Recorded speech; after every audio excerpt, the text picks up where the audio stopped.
It's YoBo, day 238 of Life According to YoBo. Some of you had just started watching the mini-series following the story of my grandmother's life, but you could go all the way back to January 1st, 2015. This makes the 238th message, plus I have a lot of bonus messages in there, honey. All it is just some good old common sense. Taking the lessons from life, even the bumps and the bruises in life. Doing as the old folks say, taking those lemons and making lemonades. That's all Life According to YoBo is about.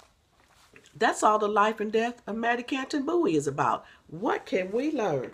I don't know about y'all, but I done learned a thing or two. Let's get into today's message. Day 237. Mama is in search. YoBoProductions.com if you want to find me. Day 237. Mama sets out on a journey. Watch day 237 to get caught up. I went through all of Grandma Lula's siblings who could provide no information for Mama. Now let's look at Grandma Lula's children. My grandmother, Mattie B, had 3 brothers and 1 sister. So as Mama sets out on this journey to remember her childhood, let's see. Her oldest sister was Vasti Canton, who married a man named Nugent Thomas and moved to Dallas.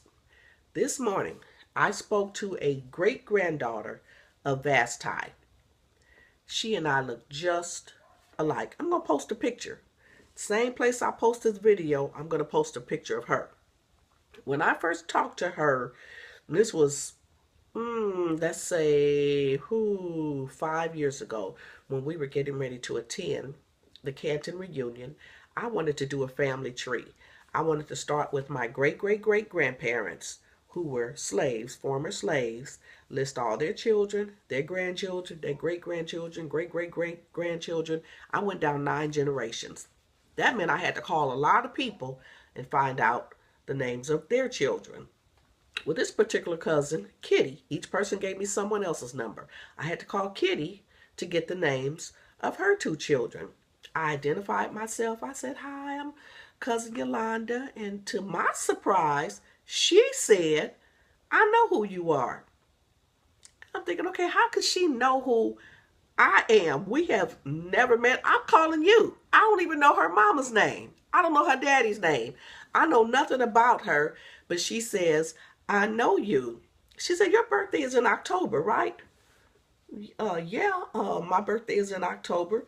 She said, "Okay, and there were about 4 or 5 of you all." Well, yeah. She said, "My grandmother would talk about you all the time." So she said, "I know about your whole family." Oh, really? And she began to share some things with me. She was right. Her grandmother, Vasti, whom we call Aunt Kurt, talked about the family a lot. So here we are in our 50s, and she knew so much information about me that her grandmother had told her 50 years earlier. So I wake up this morning, I got a thought. That's a good place to start. Because if Aunt Kurt told her everything about the family, it goes without saying, Aunt Kurt also said, Aunt Kurt, Vasti, that's the same person, Aunt Kurt would have also said, "You know, I had a sister. And these people that I'm telling you about, those are my sister's grandchildren." I know Aunt Kurt had to have said that while she was talking about the family. Come on, if she told this girl my birthday was in October, she had to have told her that there was another sister. Lord, what I do with my notes? I left them in the room. I sent her a text message. She called me. She said, "No, Big Mama never said anything about a sister. The first I heard about a sister was the day we met and we went to lunch. You told me she had a sister. But up until then, I never knew." She said, "I knew there was Uncle Bill." She named them all. I was about 12 years old, she said, when I last saw Uncle Bill, Aunt Sephora, Aunt Peg. She went on down the names. Okay. So in all that talking that my dead grandmama's sister did, Never once did she say, oh, by the way, I had a sister who's deceased. Okay, let's move on to the next one. Uncle Bill. Uncle Bill was the first stop where Grandpa went. Uncle Bill was the first one to find out she was dead. When he said, how's Matt? And Uncle Bill said, that N-word sat at my table and ate a whole sweet potato pie and never told me my sister was dead. Uncle Bill wanted to kill him. Uncle Bill has a granddaughter. Her name is Grace. Grace said, Uncle Bill never said anything. Uncle Bill, her grandpa, her grandfather never said anything to her about him having a sister other than Aunt Kurt. She said, when I did find out, I was a grown woman, and Aunt Pora had said something one time only. She mentioned there was a sister. She had been killed. Grandma Lula said it's best that they have one parent than no parents, and she was never to be discussed. Write that. Put it on the post-it. It's best that they have one parent than no parent. Save that, because we're going to revisit that. All right. Uncle R.D., he has a grandson. These are my mother's uncles. I called the grandson of my great uncle R.D. yesterday. No, I didn't. Send him a message through Facebook. And I asked, did Uncle R.D. ever say anything about having a sister?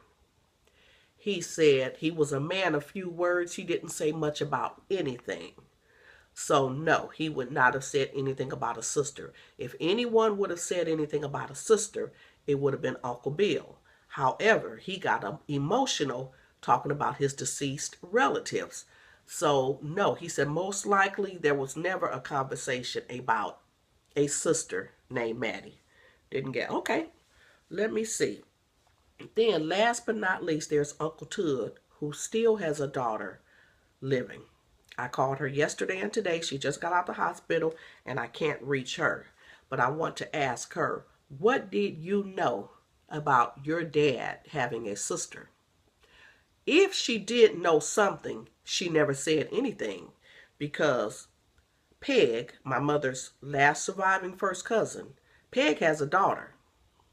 And her daughter said, you know what? I was almost grown when I knew that Pawpaw had another sister. She said he never said anything about having a sister.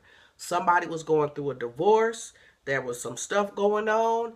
And he had said, she said, Pawpaw had said, I don't want the same thing to happen to her that happened to my sister. And she said, when he made that statement, then I was wondering, sister, what happened to your sister? Okay, so now, I went through Uncle Bill, Uncle R.D., Aunt Kurt, Uncle Tud. Once Mama begins this journey, all of her uncles are deceased except for Uncle Tud. Uncle Tud's wife, Aunt Leachy, is still living. Aunt Leachy's sister, Aunt Pora, who was married to Uncle Bill, she's still living. So it's just those three. My mother's one uncle, her mother's brother, my mother's aunt, who married into the family, married Uncle Tud, my mother's other aunt, who married into the family, who married Uncle Bill, and also Aunt Leachy's sister. Okay? Those three were the only ones still living. Aunt Pora did not know much. All Aunt Pora could tell you is what happened the night McKinley came to her house. She can't tell you nothing else. If Aunt Leachy and Uncle Tud had not been having a house built, what I'm getting into next, we would never have known. Uncle Tud knew more than everybody else in the family, because he was living in his mother's house. He had been married 2 months. His house was not ready yet. He and Aunt Leachy were privy to some information nobody else knew. Uncle Tud knew that Aunt Leachy had knowledge of this information. Aunt Leachy was aware that Uncle Tud knew this information. Everybody is dead and gone. And the two of them know something that they ain't telling. You ever feel like there's got to be more to this story? There's got to be more to this story. That's where Mama was. Mama's like, you know what? There's just got to be more to this story. And I'm going to tell you something. When people are wrong, they know when they're wrong. Maybe wrong should not be the right, that's the right word to use. But Aunt Leachy was the one who was instrumental in my mother finding out the rest of this story. Now, Aunt Leachy was in the house that night when Grandma Lula returned from Jasper with these 4 children. Aunt Leachy saw these children come into the house. Their mother was murdered. The order had already been given. We're not going to talk about this. Aunt Leachy was in the house the next morning when these children awakened. And until Aunt Leachy's house got built, she was forced to live in this house with these children. She lived right down the road from them after the house was built. So Aunt Leachy was an eyewitness. She saw everything they went through. Now, as Mama returns 60 years later, looking for answers, if anyone would be sympathetic toward Mama, it would have been Aunt Leachy, because she was there the night the children came through the door. However, you know how there's a little line drawn in the sand? This the line. And you say, okay, I'm going to get as close to this line as I can without going over here. That's what Aunt Leachy did. So as Mama began to look for answers, then the question was, did you ever put flowers on your mother's grave? I don't have my computer where I transcribe the notes from her journal, but basically Mama said, no, we don't even know where our mother is buried. Our daddy never showed us, and we never asked because Grandma said, don't talk about her. So now, Aunt Leachy has taken Mama under her wing, and she's going to help her. Aunt Leachy's going to do as much as she can. That's why they ordered the headstone. Aunt Leachy paid for the headstone at the cemetery in Jasper, Roganville, wherever it is. Jasper's a larger city. Aunt Leachy paid for the little plaque that's on top of Grandma Lula's grave with Mattie, Canton, Bowie's name.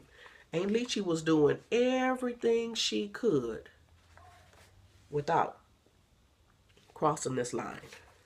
But let's talk about the Bowies, because my mother's people, I meant to tell you about that. The Bowies always knew. Aunt Mattie was killed. Some woman Unc Kenley was courting killed her. So we already knew that. And that might be a reason why Aunt Helen ran away from home when she did. It probably didn't take long for her to figure all this out, because I'm sure her first cousins were saying, so-and-so killed your mama. Your daddy's girlfriend killed your mama. Aunt Helen may have been running away from all that. But now like I said, sometimes in families there's stuff that everybody knows that we don't talk about.